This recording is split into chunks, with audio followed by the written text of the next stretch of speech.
Greetings and welcome to the Forney Museum of Transportation here in Denver. I'm Christoph Keim, the Executive Director, and I'm going to be giving you a tour of our facility.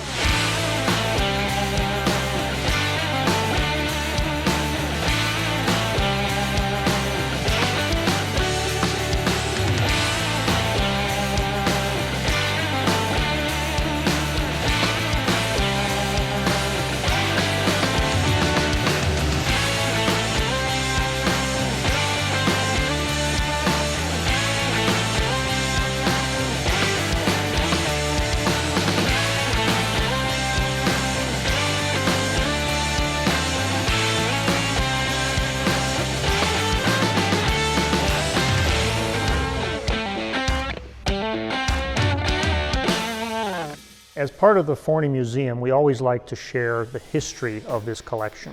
The beginning of this collection started with a 1921 Kissel Tourister, and that particular vehicle was a gift from Mrs. Forney and their two children. And the idea was to try and keep Mr. Forney at home once in a while so that he wasn't always at Forney Industries. Unfortunately, their plan to create a hobby for him to stay at home didn't work out. The car was promptly taken to the nearby Forney Industries facility, and hence that became the beginning of this collection. So in 1968, J.D. Forney partnered with a very prominent Denver physician and surgeon by the name of Dr. James Arneal. And Dr. Arneal's connection to the collection, if you will, was the rail component. So as we begin the tour, we'll go down this way and I'll show some examples of the Forney welding equipment that made this particular collection possible. Here we have a variety of Forney welding equipment on display that dates from probably the late 1930s, early 40s up through probably about the 1980s. And so it gives some early examples of some of the equipment that Forney Industries produced here locally. In addition to that, we also have some portraits of our founding members. We have a portrait over here of J.D. and Rachel Forney, and they're the ones that started the collection, and they were both very active until their passings in the late 1980s and early 90s. The other gentleman I talked about a little bit earlier was Dr. James Arneal, whose portrait we also have here, and Dr. Arneal was active in the collection from about 1968 well into the 1970s. Next up is the vehicle that started it all, as I like to put it. Here we have our 1921 Kissel Tourister, and as you can see, it's partially disassembled. The vehicle had not been run in probably about 30-35 years, and when our volunteers attempted to get the vehicle running again, some of the very antiquated components failed, and so we are in a process right now of raising some funds to try and get it back on the road. We're likely going to have to source some craftsmen to custom make some of the components that failed and that need to be replaced at this time. So the next exhibit I'd like to talk a little bit about is this 1923 Kissel Goldbug. And this particular vehicle was actually Amelia Earhart, the famous aviator's first automobile. And as the story has been relayed to us, Amelia and her mother traveled from the Boston area where they resided at the time, and they took the train to Los Angeles. And while in Los Angeles, they met up with her father, and he decided to assist her in purchasing this particular vehicle. And this Kissel Goldbug was then driven by Amelia and her mother cross-country north along the west coast into southern Canada, and then from southern Canada back into Massachusetts. And I can only imagine what it must have been like for two women in 1923 or 24 to be driving an open car on unimproved roads with really no network of hotels, gas stations, so on and so forth. So I think Amelia proved herself early on to be just as daring when piloting an automobile as she would have been flying one of her airplanes. If we move further down here, you'll see a couple of examples of some more significant automobiles. On loan to us is this very unusual and very beautifully restored 1914 Cadillac touring car. Next to me here, we have this 34 Pierce Arrow 12-cylinder. As vehicles became available or JD took an interest in a particular vehicle, sometimes he would purchase them outright. Sometimes he would barter and trade one existing vehicle for another. And so our collection varies, everything from an 1899 steam-powered Locomotive all the way up now. More recently, we've even accepted automobiles from the 1980s that we feel are significant and worth preserving in the collection. One of the things we also try to do is we try to invite private owners and collectors to display their vehicles here at the museum. And to my right and left, I have a couple of examples of that. For example, this particular vehicle here is a 1947 Nash 600 sedan. And this particular vehicle is owned by a local family. It was their mother's car, and for her 80th birthday, her three sons restored the car and presented it to her. And it's such a beautiful example of a 1940s Nash that we invited them to display it here on a short-term loan. And then to my left here, we have an extremely unusual and rare vehicle. This is a 1938 Coleman 5-ton highway department winch truck. And this particular truck was actually built locally here in the neighboring community to Denver of Littleton, Colorado. And the Coleman Truck Company was actually founded in 1918, and they built purpose-built vehicles until about 1980 or 81. And as you can see here, it's quite a massive piece of equipment. And this particular truck was found in the mountains in a small town called Minturn, Colorado. And it used to plow the roads as well as pull vehicles out of ditches on the highway between Minturn and Leadville, Colorado. And this particular vehicle is on long-term loan to us by the world's largest Coleman truck collector, who happens to be based out of California. And he actually grew up in Littleton and was acquainted with the family who owned Coleman Trucks. And one of the unique features about the Coleman Trucks is they were actually one of the pioneers of four-wheel drive. Another unusual vehicle we have on loan at the present time is this 1955 Hudson Wasp Custom Hollywood two-door hardtop. And in 1954, the independent vehicle manufacturer Hudson merged with Nash automobiles, and we just saw that beautiful 1947 Nash across the way. Well, when those two companies merged, they formed American Motors Corporation, AMC.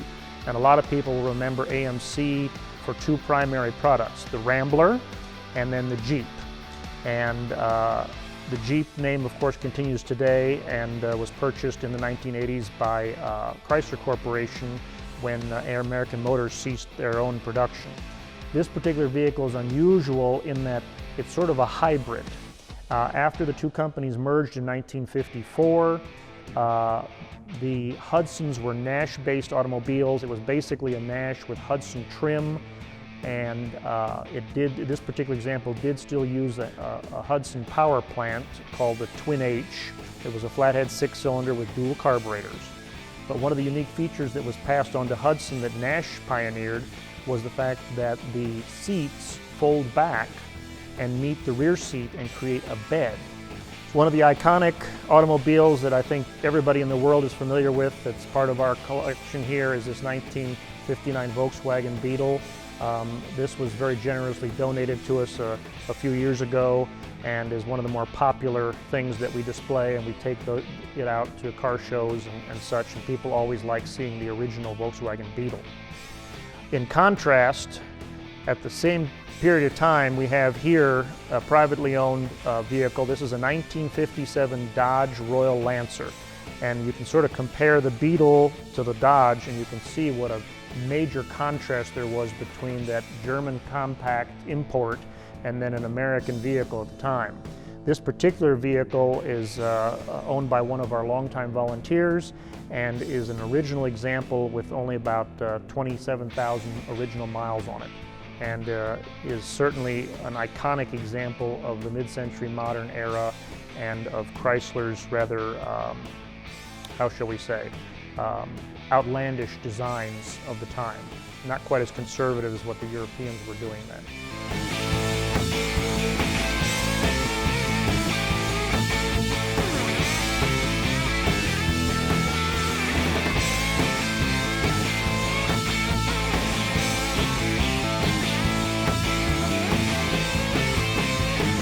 So one of the unique features about the Forney Museum that we started about a dozen years ago is that every 3 to 4 months we rotate out a special exhibit.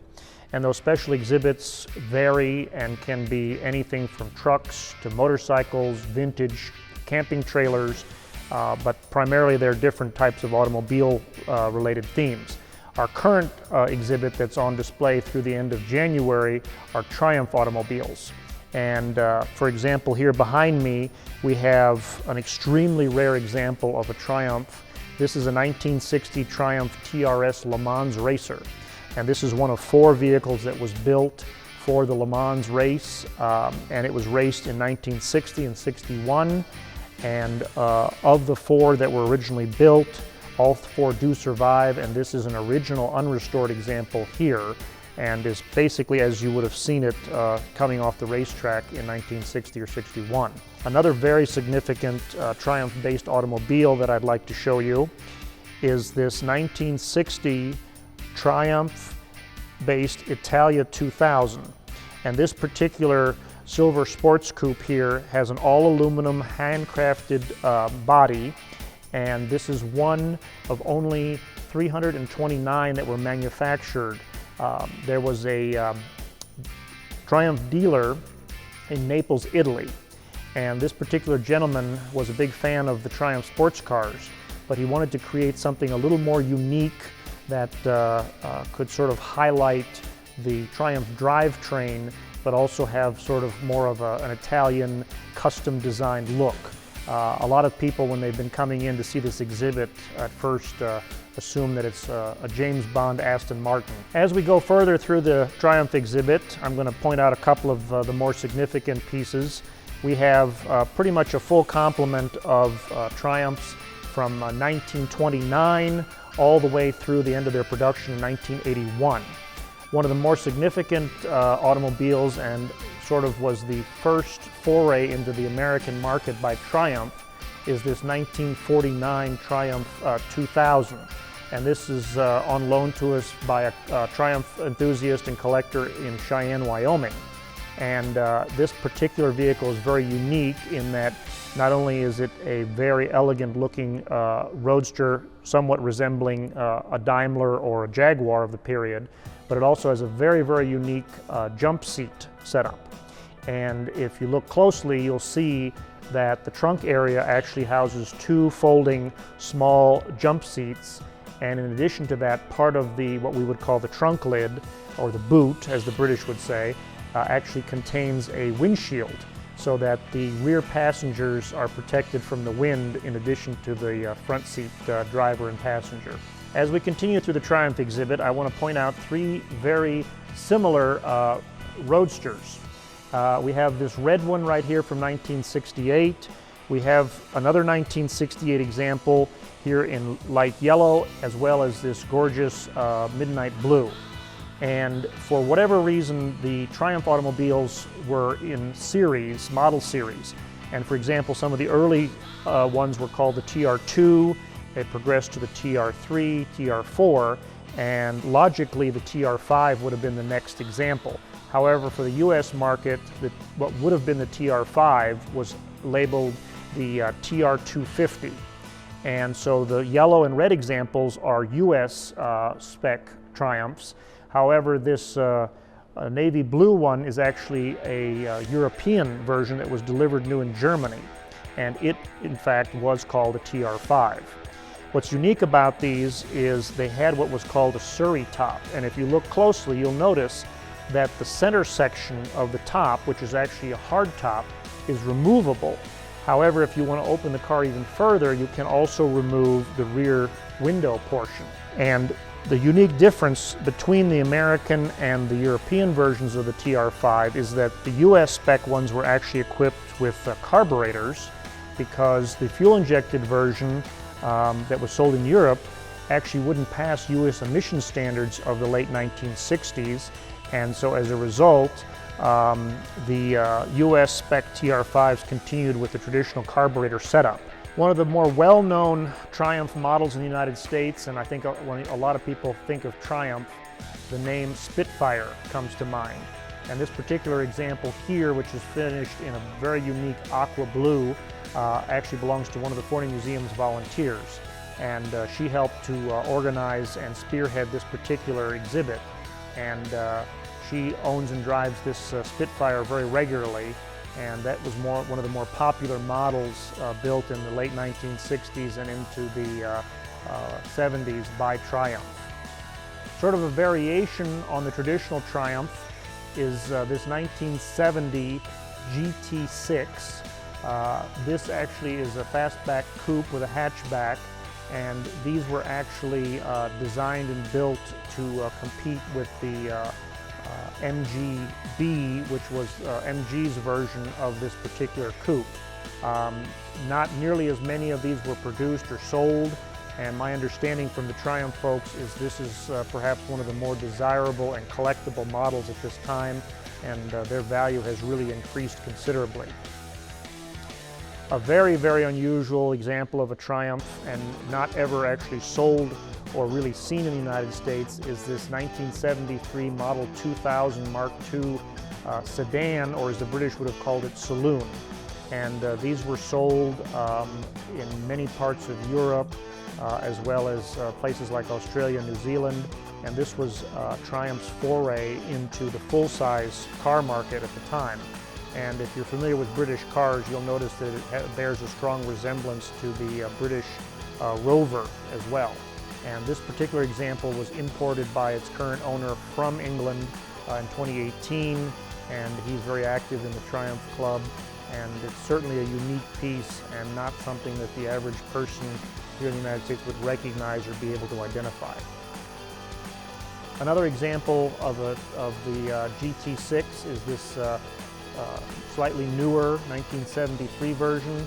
As you can see, it's slightly more streamlined and a little more up-to-date, if you will. A lot of people liken it to the Z series Datsuns of the period.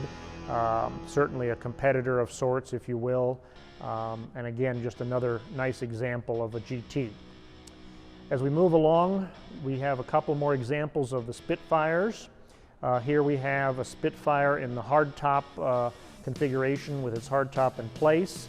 A very nice, colorful, bright yellow example. And then across the aisle, you'll see a convertible version of the Spitfire. That's one of the later models from 1978. And it is not actually British racing green. Everybody seems to think that any British automobile that's painted green is British racing green, but Triumph actually offered a variety of different greens throughout the years. And then an example of the very end of Triumph production is this TR8, and this very unique sort of wedge-shaped design was critically acclaimed when it came out, and most of them were equipped with a smaller six-cylinder engine. However, this particular example, the TR8, which was the final production model, is actually equipped with a Rover source 3.5-liter V8. And as small and light as these cars were, I can only imagine the performance one could get out of a V8 equipped Triumph.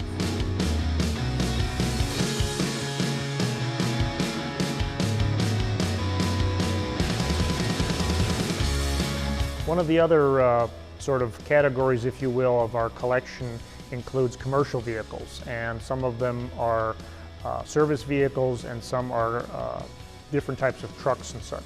One of the early examples we have here is a 1923 Stutz Model C fire truck. There are not a lot of these that were produced originally or that survive today. This particular fire truck came out of New York State, out of a small town, and was purchased by our co-founder, Dr. Arneal, and was added to the collection in 1974. As we move along here, we have a 1923 white school bus, quite primitive compared to today's school buses, I can only imagine. The seating for the children inside are just wooden benches, and the body of the school bus is all wood. And I can imagine it was somewhat of a rough ride and kind of noisy. But I guess the kids didn't care when they were young. We also have a couple of examples of fire equipment. We have a recently donated 1934 Ford V8 fire truck that we've taken out for a couple of parades and car shows.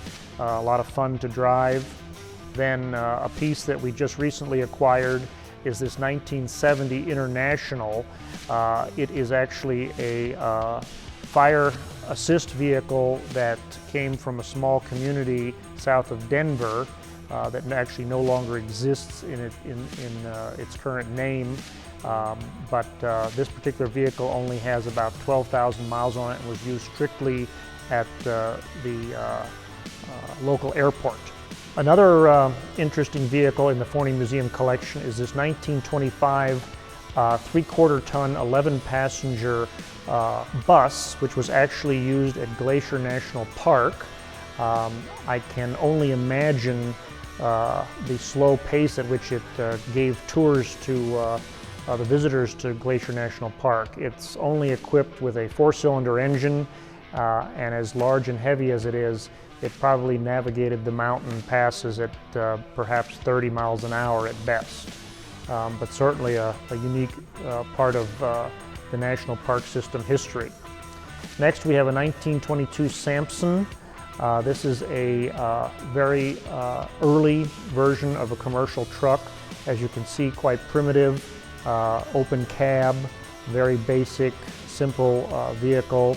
It actually wasn't rated for tonnage, but for yards, and this was considered a 1-yard commercial truck at the time.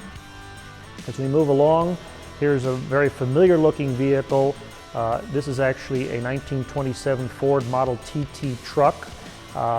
As many people who are familiar with the history of the Ford Model T know, the Ford Model T was available in all sorts of configurations, whether purpose-built or custom-built by owners. And this particular truck features a gorgeous wooden cargo bed, grain bed, and is a little bit heavier duty than the passenger cars, but just as reliable. Next, we have an example of a 1935 Chevrolet. This particular vehicle is an actual hydraulic dump truck and was used here locally in service in the Denver area for a number of years. And after its restoration, the donor very generously passed it on to the Forney. We have an extremely early example of a commercial truck. Here is a 1909 International Harvester. Essentially, if you look at it, the first impression is that it's a horse-drawn buggy, which for many intents and purposes, that is what it is. It's actually a motorized buggy. A lot of people would have referred to these as high-wheelers because they rode high on the large diameter wooden spoke wheels that were common of the horse-drawn vehicles.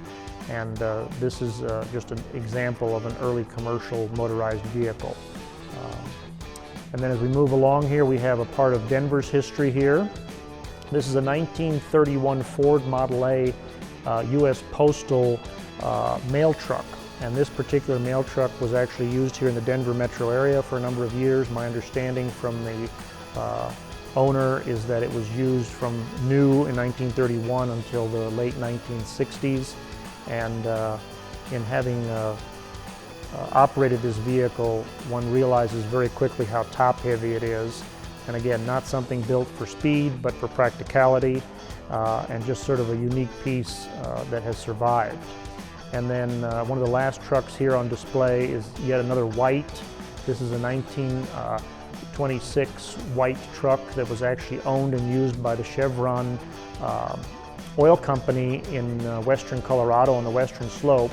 And this particular truck was actually used by Chevron for many, many years and was not retired until the mid-1980s. So needless to say, I think Chevron got their money's worth out of this particular work vehicle.